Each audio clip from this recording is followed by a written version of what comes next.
আমার আজকের বিষয় হলো ইন্ডিকেটরস অফ ইকোনমিক ডেভেলপমেন্ট। প্রথমে আমরা জেনে নেব ডেভেলপমেন্ট কি। DCR এর মতে উন্নয়ন হলো এমন একটি ধারণা যাকে আমরা উৎকর্ষ সাধনের প্রতিশব্দ বলতে পারি।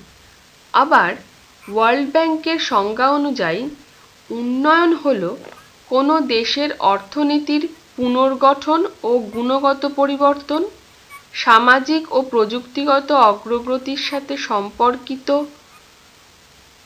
অর্থনৈতিক বৃদ্ধির সাথে বিশদভাবে যুক্ত।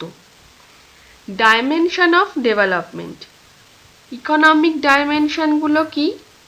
জীবনযাত্রার মান এবং সম্পদের বন্টন। সম্পদের বন্টনের ফলাফলস্বরূপ আমরা বলতে পারি পভার্টি অ্যান্ড ইনইকুয়ালিটি।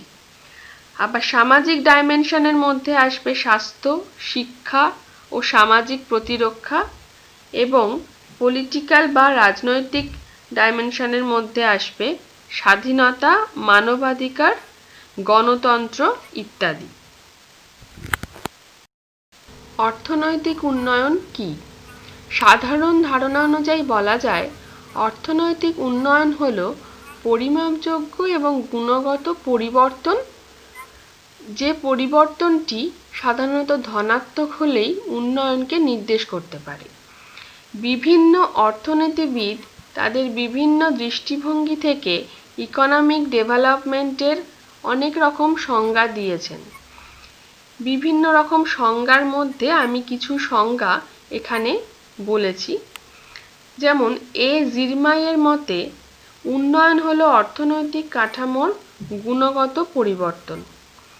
সেক্ষেত্রে যদি দেখা যায় যে লোয়ার প্রোডাক্টিভিটি সেক্টর থেকে হায়ার লেভেল অফ প্রোডাক্টিভিটি সেক্টরের পোটেনশিয়াল অফ প্রোডাক্টিভ গ্রোথ বেশি হবার জন্য কোনো সম্পদের স্থানান্তর ঘটানো হয়, তখন সেক্ষেত্রে সেটাকেও আমরা উন্নয়ন বলতে পারি, এমন ধারণাই তিনি দিয়েছেন।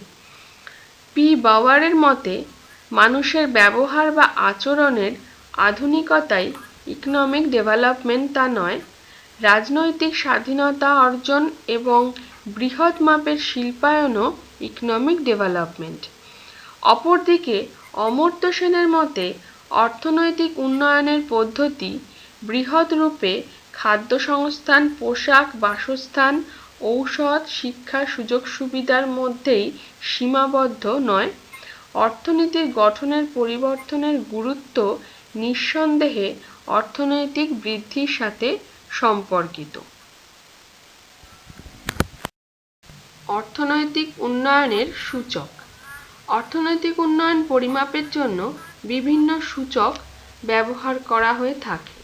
এই সূচকগুলি হল growth rate of national income, অর্থাৎ জাতীয় আয় হলো অর্থনৈতিক উন্নয়নের মাপকাঠি। স্থির মূল্যে দেশে উৎপাদিত চূড়ান্ত দ্রব্য ও সেবা সামগ্রীর পরিমাপকৃত মূল্যকে জাতীয় আয় বলে। দেশের মোট উৎপাদন পরিমাপের সময় শুধু আভ্যন্তরীণ উৎপাদন বিবেচনা করলে চলে না। বৈদেশিক বাণিজ্যের মাধ্যমে অর্জিত আয়, বৈদেশিক বিনিয়োগের মাধ্যমে আয়, বৈদেশিক ঋণ ও প্রদানের পরিমাণ ইত্যাদিও ধরতে হয়। জাতীয় উৎপাদনের মোট মূল্য থেকে মূলধনের ক্ষয়ক্ষতিজনিত ব্যয় বাদ দিলে নিট উৎপাদন পাওয়া যায়। অর্থনৈতিক উন্নয়নের জন্য নিট জাতীয় আয় দীর্ঘ সময়ের জন্য ঊর্ধ্বমুখী ও বেগসম্পন্ন হতে হবে। এর পরের ইন্ডিকেটরটি হলো মাথাপিছু আয়। মাথাপিছু আয় বা পার ক্যাপিটা ইনকাম। মাথাপিছু প্রকৃত আয় পরিমাপ করতে গেলে দেশের মোট প্রকৃত আয়কে মোট জনসংখ্যা দ্বারা ভাগ করতে হয়। উন্নতির জন্য দেশের আয় জনসংখ্যা বৃদ্ধির হার অপেক্ষা বেশি হওয়া উচিত। প্রকৃত মাথাপিছু আয় জনগণের সুখ স্বাচ্ছন্দ্য পরিমাপের জন্য অপরিহার্য, কিন্তু এই আয় বৃদ্ধি পেলেই যে জনগণের সুখ স্বাচ্ছন্দ্য বাড়বে এমন কোনো নিশ্চয়তা নেই, কারণ জাতীয় আয় বৃদ্ধির ফলে ধনীরা ক্রমাগত ধনী এবং দরিদ্ররা আরও দরিদ্র হয়, ফলে সমাজে আয় বন্টনের ব্যাপক বৈষম্য দেখা যায়। তৎসত্ত্বেও বলা যায় growth rate of national income এবং পার ক্যাপিটা ইনকাম এই রকম দুটি ইন্ডিকেটর তার ইনক্রিজিং রেট দ্বারা কোনো দেশের অর্থনৈতিক উন্নয়নকে পরিমাপ করা সম্ভব। 3 নম্বর সূচকটি হলো পার ক্যাপিটা কনজাম্পশন। পার ক্যাপিটা কনজাম্পশন হলো বাৎসরিক মোট জনসংখ্যার ব্যবহৃত গুডস অ্যান্ড সার্ভিসেসের নিরিখে মাথাপিছু গুডস অ্যান্ড সার্ভিসের ব্যবহার। খাদ্য, শিক্ষা, স্বাস্থ্য, পোশাক এই কনজাম্পশনের অন্তর্গত। পার ক্যাপিটা কনজাম্পশন জীবনযাত্রার মানকে নির্দেশ করে, যা পরোক্ষে দেশের অর্থনৈতিক উন্নয়নকে সূচিত করে। 4 নম্বর ইন্ডিকেটরটি হলো physical quality of life index. Physical quality of life index মানুষের জীবনযাত্রার মান ও আর্থিক কল্যাণের মাধ্যমে দেশের অর্থনৈতিক উন্নয়নকে সূচিত করে। উচ্চ পিকিউএল ইন্ডেক্স নির্দেশ করে দেশটির ধনাত্মক উন্নয়নকে। তারপর আসি হিউম্যান ডেভেলপমেন্ট ইন্ডেক্স। রাষ্ট্রসংঘের উন্নয়ন কর্মসূচি অনুযায়ী 1990 সাল থেকে প্রতি বছর যে মানব উন্নয়ন প্রতিবেদন প্রকাশিত হয় তাতে বিভিন্ন দেশের উন্নয়নের মাত্রা তুলনা করার জন্য একটি মানব উন্নয়ন সূচক তৈরি করা হয়। জনসাধারণের প্রত্যাশিত আয়ু, স্বাস্থ্য, পুষ্টি, শিক্ষা, সক্ষমতা, মাথাপিছু আয়, উৎপাদিত দ্রব্যের উপর স্বত্বাধিকার এবং সব রকম সামাজিক সুরক্ষার ভিত্তিতে এই সূচক তৈরি করা হয়। হিউম্যান ডেভেলপমেন্ট ইন্ডেক্সও নির্দেশ করে কোনো দেশের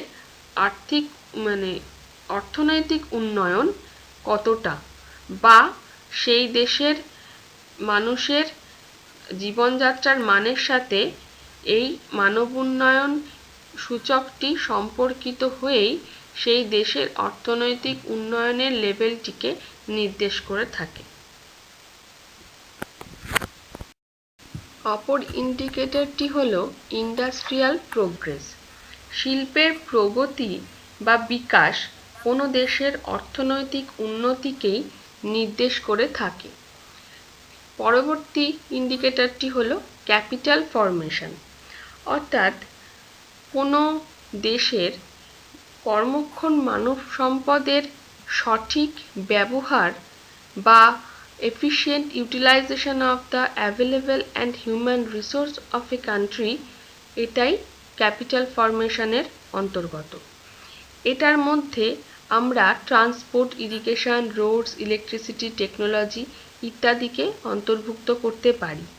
কিন্তু অনেক ক্ষেত্রে দেখা যায় যে এই ক্যাপিটাল অ্যাসেটসের ডেফিসিয়েন্সিতে কান্ট্রি অনেকভাবেই বা অনেকাংশেই পভার্টির দিকে চলে যেতে পারে।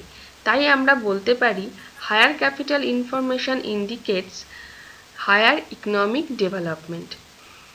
সমস্ত সূচকগুলির আলোচনার শেষে আমরা এই কনক্লুশনেও আসতে পারি যে ইকোনমিক ডেভেলপমেন্ট মানে শুধুমাত্র অর্থনৈতিক উন্নয়ন বা মানুষের জীবনযাত্রার উন্নতি কি সেই একটি পার্টিকুলার দেশের অর্থনীতির ক্ষেত্রে তার উন্নয়ন এইটুকুর মধ্যেই সীমাবদ্ধ এটা বলা যাবে না।